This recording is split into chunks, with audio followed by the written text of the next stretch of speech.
Hey, movie fans. Well, you asked for it. You got it. This is all your fault.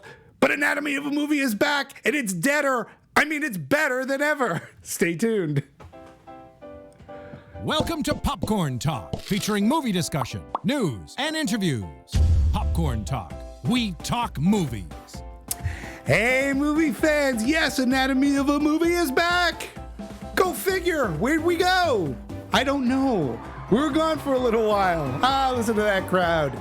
Thank you, Ryan, for that. Let's get some soccer horns, too, because as those who listen to the Howard Stern Show know, that is the sound of fun. And that's what Anatomy of a Movie is. First and foremost, my name is Demetri Panos. I am one of the original fathers of Anatomy of a Movie when we started this podcast about 6 years ago. The very first Anatomy of a Movie was, Ryan, do you know this? Actually, what? No, you were probably still in high school. I don't think I know what it is. It was Pacific Rim. Pacific Wow. Rim was the very first Anatomy of a Movie. And we've gotten about, 5 million shows under our belts. And then some things happen. Life goes on, changes. Our captain, Phil Zvitek, went off to some greener pastures. Not under the pastures. He's still above the pastures, but he's doing really well. Marissa Serafini is off doing some other things, but you never know. Might be able to get him back here for a guest appearance. I know I would love that. I'm sure you would too. And then the show just took a little bit of a hiatus. And thanks to the likes of Ryan, who's in the booth, who you heard laughing. Thank you. And thank you, because it was part of Ryan, Jeff, Steven, Kevin Undergaro, their love of the show, my love of the show, and actually, believe it or not, your love of the show, the audience, who many times you were able to follow me through Meet the Movie Press, or you follow or you support me on Twitter. You had asked what happened to Anatomy of a Movie. Well, that's what happened to it, and now it's back. And I wanted to say thank you to all the people who wrote, who would comment to say, hey, what happened? Is the show coming back? Believe it or not, Ryan, I got a tweet just a few days ago, and the person even apologized and goes, hey, I hope it's okay that I ask. Well, of course it's okay that you ask about Anatomy of a Movie. So we are back, and I am working on getting another group of panelists who are equally as good and who know their movies. Some things that you should know too, as yours truly here, working hard to be a movie reviewer and be credited for it. Earlier this year, I was asked to join the Los Angeles Online Film Critics Society, which is a fantastic honor for me. Not so much maybe for them now. But it's great to be on board and great to have that credential, because with that credential, I've been quoted in movie ads like Instant Family, and with help, I've been accredited and invited to things like the Toronto International Film Festival, which I'm very excited to go to. Ooh, yes. I love the sound effects. So all these changes, I think, are going to make Anatomy of a Movie better. So today is a, let's call it a pilot show. It's the rise of the phoenix. Coming from the ashes, Anatomy of a Movie is back. And today, you just get little old me, just to talk anatomy. And to talk about some movies and this summer of movies, and this one tent pole from movies that we've covered. I believe we've covered pretty much most, at least since 5. Ryan, when did Fast and Furious 5 come out? I believe Fast 5 came out in 2010. 2010? 2010 or 2011, yes. Yeah, so we were doing... no, was it that long ago? It 2010? was. Yeah, and they did one every other year. So I'll check that out right now. So we may not have done 10. It was 2011. It was 2011, actually. Summer of 2011. And then Furious 6 came out in 2013. We did Furious 6. So starting from 6 on up, we've done all the Fast and Furious movies. So why not come back and talk about Fast and Furious presents Hobbs and Shaw? So we're going to talk a little bit of Hobbs and Shaw. I know, Ryan, you yourself are a big Fast and Furious fan. You have yet to see Hobbs and Shaw. On one hand, I'm sorry, not because Hobbs and Shaw is a bad movie, but because this is Anatomy of a Movie. And one thing that the people who have watched Anatomy know, we spoil things. We talk plot points. We talk surprises or Easter eggs. So if you haven't yet seen Hobbs and Shaw, I would just click us off, put us on pause, go see the movie, come back and watch the rest. I don't want to ruin anything for you. And you say, well, what can you ruin in a Fast and Furious movie?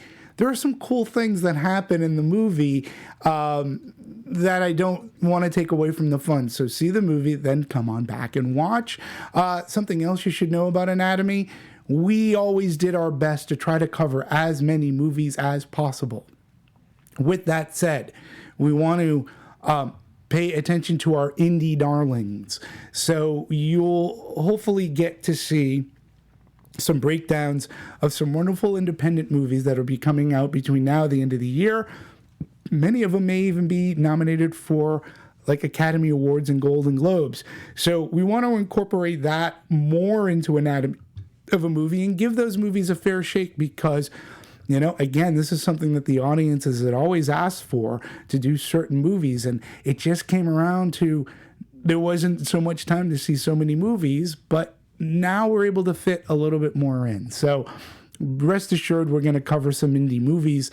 But why don't we get into this big tentpole, Hobbs and Shaw? And as we always open up with the show, it's opinion. So Hobbs and Shaw, to me, look, I thought it was a wicked fun time at the movies. I saw it in IMAX. I saw it last night with a paying audience, and I had a really great time.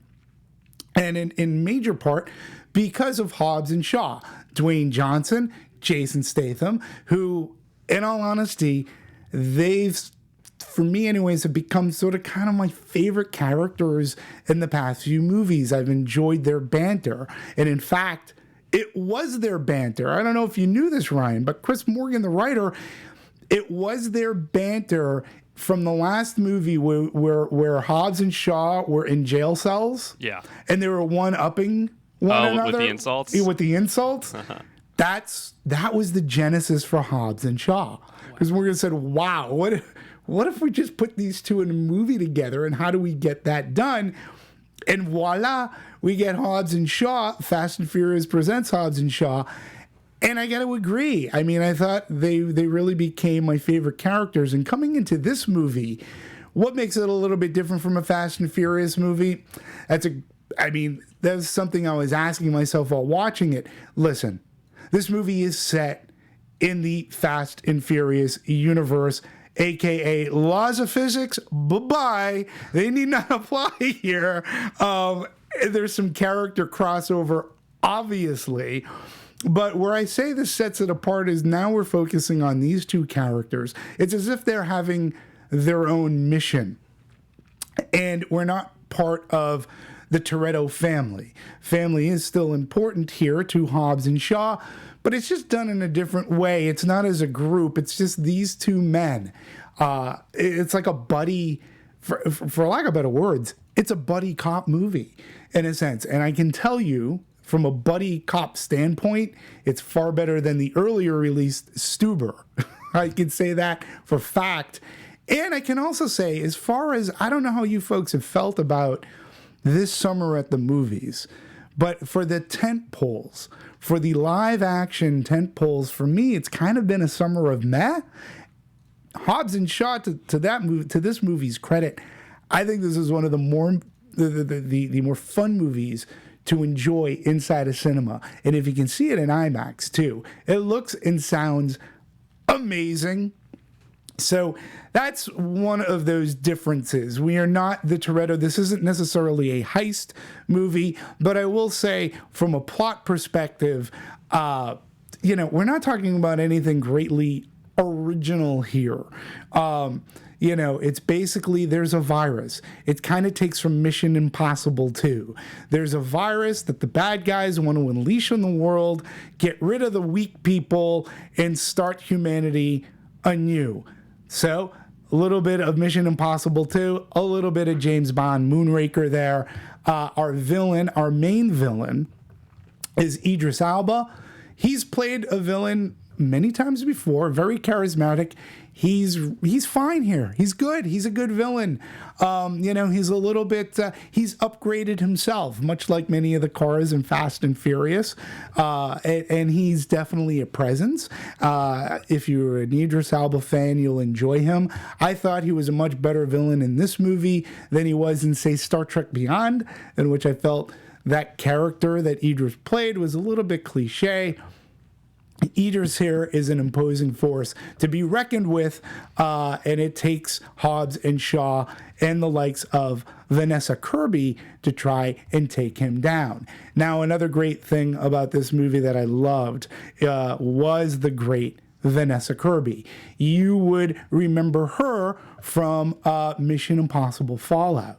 She was fantastic in that movie, right?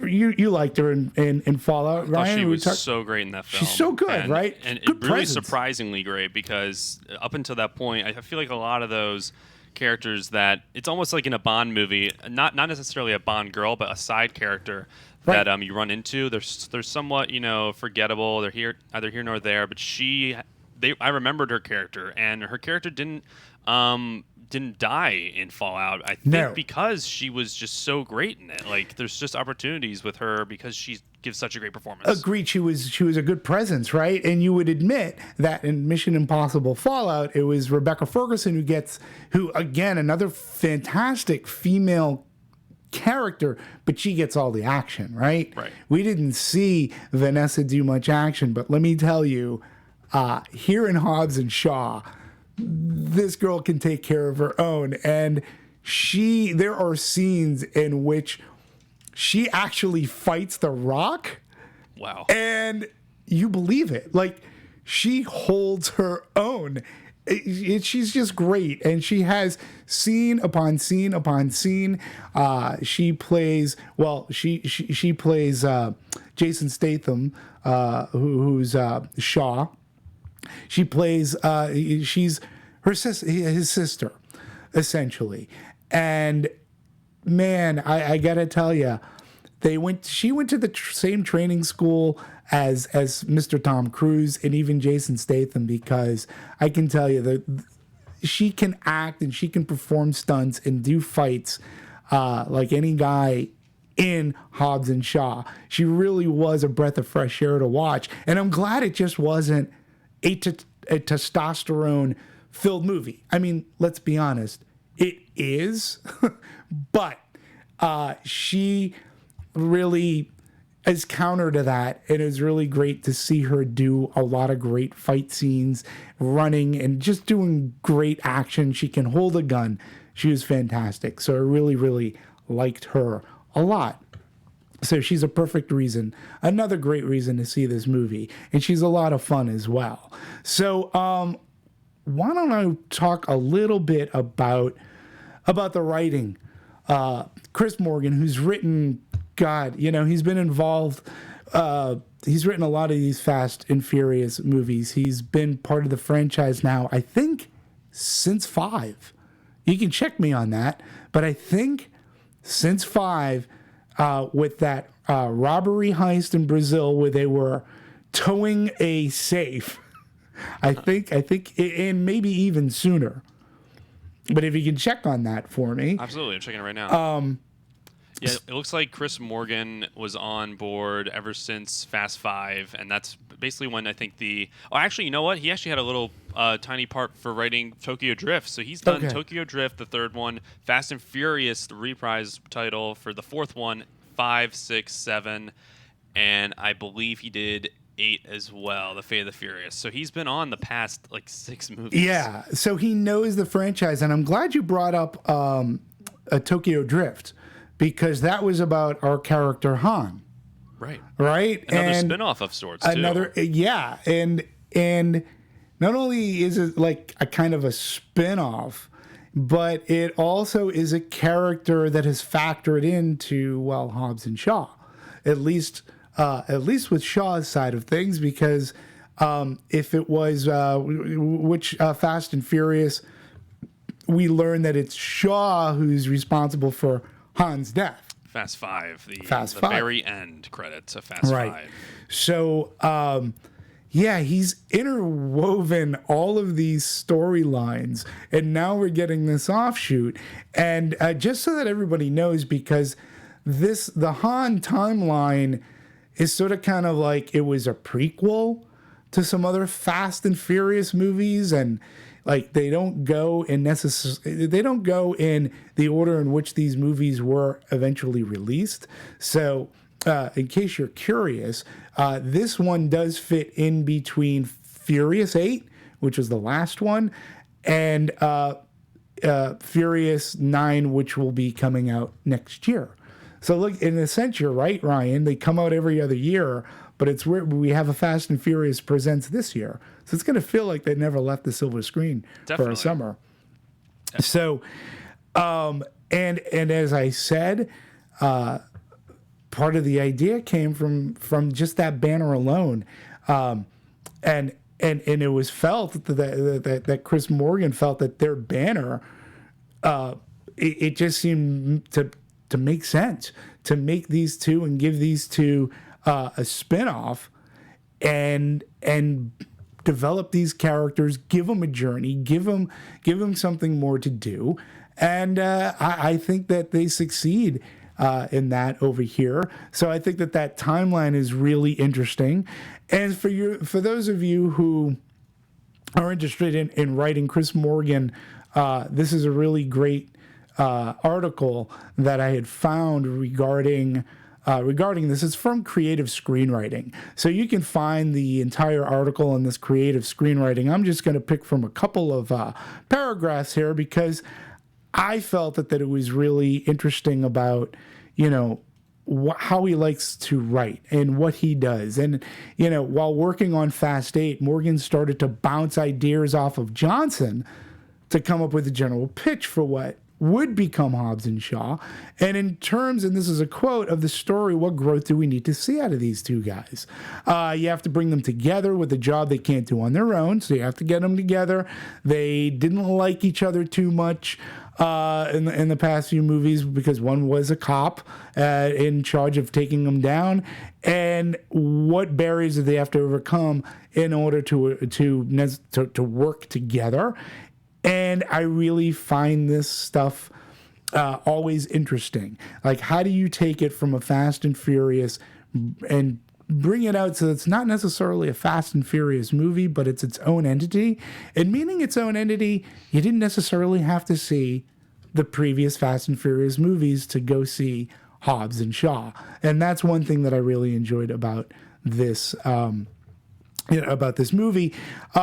Carter goes on, while I'm working in certain areas and working with the actors and dealing with a lot of production stuff, he can come to punch in the script. So we also had Drew Pierce, was also helping out, and in particular writing for Jason Statham. Now, Jason Statham, I noticed this in the credits and I didn't know it before, but he's a producer on this movie. Did you know that? I did not know that. I had no idea that Jason Statham, and it's not like executive producer. It's not like the title that you just get, okay, you can be an executive producer, which pretty much means you have very, very little say. He was actual like producer of the movie. Well, it's so fascinating. I feel like The Rock, he might have taken that from him, and The Rock are very clever when it comes to the films that they act in lately. I mean, they're such big stars that they have creative input on a lot of what they do, right. Especially The Rock. I mean, he's half the reason half these projects get off the ground. But, I mean, you're right. Just the fact that they had so much chemistry, they popped so much on screen the last 2 or 3 films, it was a no-brainer. Right. Yeah, and you're right. The Rock, to his credit, and Jason Statham as well, they kind of taken sort of like this Arnold Schwarzenegger, they took a page from his book, meaning, Schwarzenegger started off with these smaller movies. He became more and more popular, but then he started becoming more and more involved with productions, with writing, and the same goes for like a Sylvester Stallone, but he's always written a lot of his own screenplays, including Rocky, which he won the Academy Award for.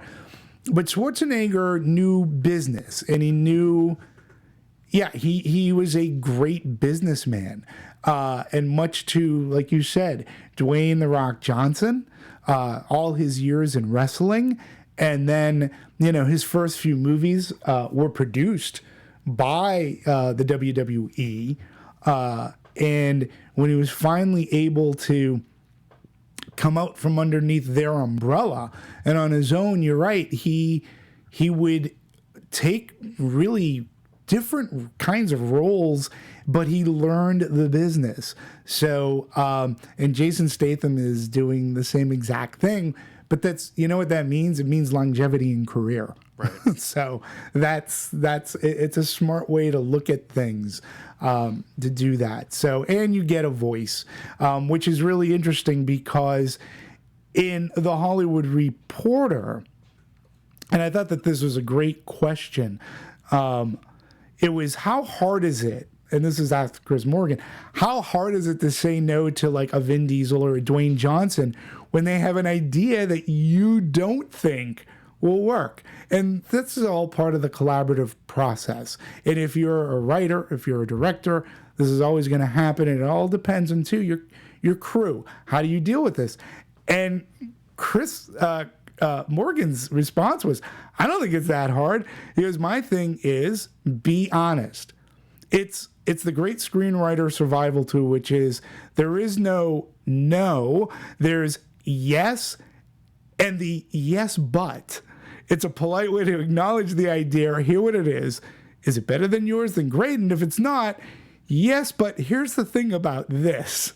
So I love, that's a great tip. And I think it's a life tip too, where like you don't necessarily always have to say no, and saying yes is more powerful anyways. And this is something I learned from my mentor, Chachi LaPrette from WBCN Radio. But if you can say yes, but that's a really great life lesson. And it's really funny since we were talking about business aspects of The Rock and Jason Statham.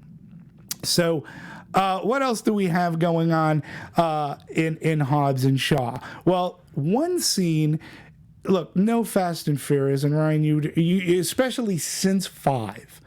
Since 5, the laws of physics have literally gone out the window. Gone out the window. Right? It's gotten a little more fantastical. I'm surprised they haven't gone to space yet. Oh, well, you know something, dude? It's very funny that you say that because from that same article in the Hollywood Reporter, is there going to be a Fast and Furious in space? And Morgan says, I will say, what's the best way to answer this? You'll have to wait and see. Wow. Listen, as long as the stakes are set up correctly, then I'm down for whatever. Listen, personally, they've already broken the laws of physics here and they defy gravity. I don't think we need to go to space. I think I think the sky's the limit. They already defy gravity on gravity Earth. What do we need to go to space for? But we shall see. And that answer, by the way, is not a no. It almost seems like a yes, but we'll see. So I'm glad you asked that question.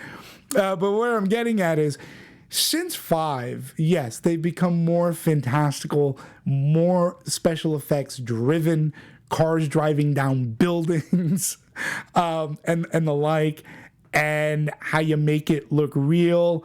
I have to be honest with Hobbs and Shaw. They too have some spectacular chase scenes. I think they're a little bit more. The chase scenes here reminded me a little bit more about Fast 5, where, yes, they broke the laws of physics, but you kind of went along with it. It wasn't until like maybe the last movie where they just, at least for me, Fast and Furious, the last one, was so over the top. It was kind of ludicrous. I didn't look at Hobbs and Shaw as being as ludicrous. I did find it to be like, yeah, chicken brain, and at the door it was somewhat you can go with it and go, okay, yeah, right. So one scene in particular is a scene that takes place towards the end of the movie during a final showdown, and there's a Black Hawk helicopter, and then a convoy of trucks, and the helicopter like harpoons this one truck and tries to lift it away, and other trucks go in front of the other truck and they hook onto it, and the helicopter is having a hard time. I'll just put it that way. To me, it was one of the showcases of this movie. It really worked and it looked great. And in my research, believe it or not, they were really flying a real helicopter. They had an amazing helicopter pilot, and while the chain of trucks in that respect were partly CG for scenes of action, the helicopter pilot, Jeremy Fry, Fred North is the guy in the helicopter. He's a prolific helicopter pilot, and he was the aerial coordinator. And apparently, he was really flying close to that first truck and doing whatever that helicopter was doing. Literally, it adds, knowing that now, kind of makes me want to go back to see this movie again, just to see the stunt work of that Black Hawk helicopter. Listen, is it as crazy as what we saw in Fallout? Tom Cruise isn't flying the helicopter. Okay, Tom Cruise is the only nut job that's doing his own stunts. God bless him. It's great, and it adds to realism. This is a Fast and Furious movie where you kind of accept that they're using CG. So knowing that they weren't using CG necessarily for this particular scene in this helicopter, actually for me, it made the scene awesome. And I think that you're really going to enjoy watching that if you have. I think you'll agree that it's probably one of the best scenes in the entire movie. So really love that helicopter scene. So we talked some writing, a little bit of special effects and CG. There's something else that happens in the movie, and Ryan, here's where I apologize to you. Okay. First. Totally fine. And to the, again, I warned you folks. Unfortunately, Ryan can't put me on pause as much as he'd love to. There you go. Red alert. So there are a couple of cameos in this movie. So and one of them, and it's really interesting. The cameos in this movie, to me anyways, are really fascinating because you can tell that they come from various actors and even the director. So should talk a little bit about who directed this movie. It's David Leitch, who recently did Deadpool 2. Okay, so Deadpool 2, I actually enjoyed Deadpool 2. Maybe not be as good as the first movie, but still a fun movie. You saw Deadpool 2, Ryan, right? I did, yeah. I'm a big fan of David Leitch. I think he's a really tremendous director. And I think part of what's hard of directing a Deadpool movie is blending the comedy with some, really fisticuff, bone-crunching action. Would you agree? But it works. I would totally agree. I mean, he has a stunt background. And, yes. I mean, he had an unofficial credit for directing the first John Wick. Yes. Yep. He worked on John Wick. Atomic Blonde, correct? Yep. Which might be the reason why. Oh my God, I'm blanking on her name. The actress in Hobbs and Shaw. Why she just has such Vanessa. Right. Why she has so many badass moments is because this guy has experience doing that. He knows that, and if anything, at least from my point of view, he's able, like when you're doing stunts and action, you need a beat and a rhythm to do it because it's all choreographed, right? Same goes for comedy. You have to hit certain beats and make the comedy work. So for Deadpool, it was perfect, right? Especially when we met our other cast of anti-superhero people, like the scene where they're all getting killed, that was hysterical. He knows how to choreograph and he knows how to film that. And you see that here in Hobbs and Shaw. It literally, that comedy from, say, Deadpool 2, it plays out very similarly, albeit in a PG-13 fashion in Hobbs and Shaw. And that was another reason why I appreciated Hobbs and Shaw. The comedy factor is way more than what you typically get in a Fast and Furious movie. But I wanted to talk about cameos. So we talked David Leitch, right? So would you be really surprised when Ryan Reynolds shows up in the movie? Well, when you put the two together, you go, well, of course he's going to be in this movie. And he does a really good job. He's on Hobbs's team, and Luke Hobbs, and he plays a really great part, and he's Ryan Reynolds, and he's very funny. And I just like the connection from Deadpool 2. And then he says, yeah. And there's a very big possibility that Reynolds could end up in either another Hobbs and Shaw movie or even Fast and Furious movie. So another connection that we have in here. So we know The Rock. The Rock has made many a movie recently with a certain Kevin Hart. You would say the Jumanji movies, which have been popular. So is it a surprise that Kevin Hart shows up in Hobbs and Shaw? No, it was just a phone call away. And so his cameo, believe it or not, his cameo, and it doesn't feel forced. So it's a really fun cameo. And yet again, he's playing a character that helps our two heroes along their journey. And again, it's something that I wouldn't be surprised now that he's in this Fast and Furious universe. So I'm going to say an actor. This one isn't so much a cameo. He's definitely a support. Doesn't show up until much later in the movie. And that is the actor Cliff Curtis. Cliff Curtis. He plays Hobbs's Samoan brother. You've seen this guy. He's a character actor. And most recently, you probably saw him in the Jason Statham star and sleeper of last summer, at least, because nobody expected the Meg to do the business that it did, but he was in the Meg. And he, too, is in this movie. So it's almost like the director and the two lead actors got to get people that they've worked with before into their movie. And I gotta say, it's kind of cool. I like this Cliff Curtis guy. He's always good. I remember him as far back as Live Free, Die Hard, and then some. He's a really great character actor. He's really good here. His character is not wasted at all, and neither is any of those cameos. I gotta be honest with you. Ryan Reynolds was fantastic. As well as Kevin Hart, and Cliff Curtis is really good as Hobbs' Samoan brother. So some really fun cameos, and at least trying to connect the dots as to how they may have gotten the gig. So yeah, it's a lot of fun. Ryan, again, my apologies for ruining the surprise. No, you're totally fine. But I do believe that even when you see them, it may take away from the surprise, but it won't take away from the enjoyment and the entertainment. So let's talk what we always do too. We talk a little bit about the box office. At last tally, it's Thursday night preview night. It did over $5 million. People are saying that it could do up from 50 to 65 million.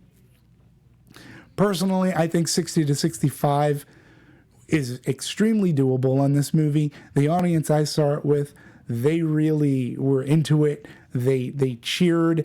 And being accustomed to the Fast and Furious movies, much like you're accustomed to the Marvel movies, you got to stay for the end credits. Ryan, I'm telling you, stay for the end credits. I absolutely will. That I will not spoil for you, but stay for the end credits. You know what I'm talking about. They're kind of fun. So I think the movie, number one, it really does fit into this universe without being a Fast and Furious movie.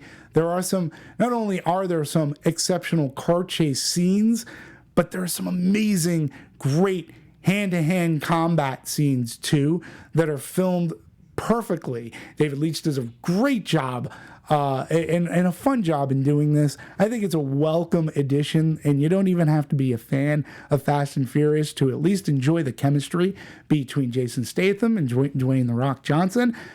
Personally, I wouldn't mind seeing them in other movies together outside of the franchise. I think they're really good, and you can tell they enjoy working with one another. And that's another thing in this movie. Everybody seemed to have a good time doing what they were doing, even if they were in a cameo role. So there we go. I think, well, what do you think, Ryan? I mean, tried to cover a lot. You got it all, I With think. my little old Olson here, Lonesome. Like I said, we will be back. We will be doing more, and I hope to have panelists on for you so we can further dig deep into movies.